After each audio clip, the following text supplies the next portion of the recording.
So, hello guys! So, ayan, samahan nyo na naman po ako sa A Day in My Life as a factory worker here in Taiwan.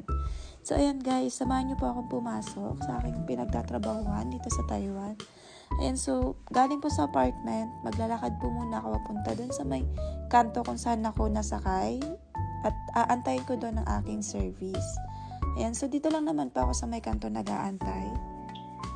Ayan, so antayin ko lang po saglit yung service namin. At ayan na nga, dumating na. So, yan po pala yung service namin papasok sa trabaho. Ayan guys, so ang dala po ng service namin ngayon is malaking sasakyan. Minsan, depende po kasi kung ilan kami. Minsan, maliit yung dala niya kung nasa 3-4 lang kaming sa servicean. Minsan naman malaki pag nasa 8 pataas na kami sineservicean. Actually guys, yung apartment hanggang sa trabaho ko, nasa 4 kilometers din yung layo. So, kailangan talaga namin mag-service.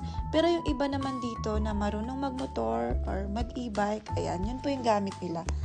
Ayan, so guys, andito na po tayo sa company ko, ang PSA. So, ayan, so pagkababa naman namin na sasakyan, lakad po ulit. Ayan, kasi nasa old building po kasi kami. Dalawa po kasi yung building namin. Yung una is bago at yung sa amin is yung luma. Ayan. Ayan guys, so lakad lang ulit. Ayan, tuturo ko kayo sa loob, maya pagpasok. So, alam nyo guys, dito, grabe ang lakas ng hangin. Kaya, grabe din yung lamig ngayon dito sa Taiwan. So, ayan. Unang pagpasok pa lang sa pinto, saswa ka na ng ID. Pero alam nyo ba guys, pag mag-i-in kami, hindi ID yung gamit namin, kundi face ID.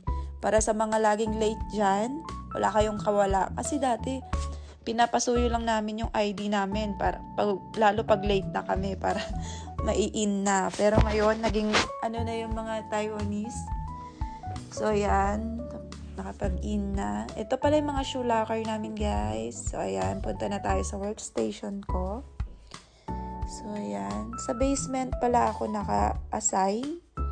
So, ayan, guys. Bilangin nyo ilang pinto talaga ang madadaanan ko bago ako makapunta sa workstation ko. Kayo na lang bahala. Kada pinto, kailangan talaga magsuha ka ng ID. Ay, kainaman naman. Yung company namin, sobrang secure. So, ayan. Dito na po tayo sa rest area namin. So, hanggang dito na lang, guys. Bye!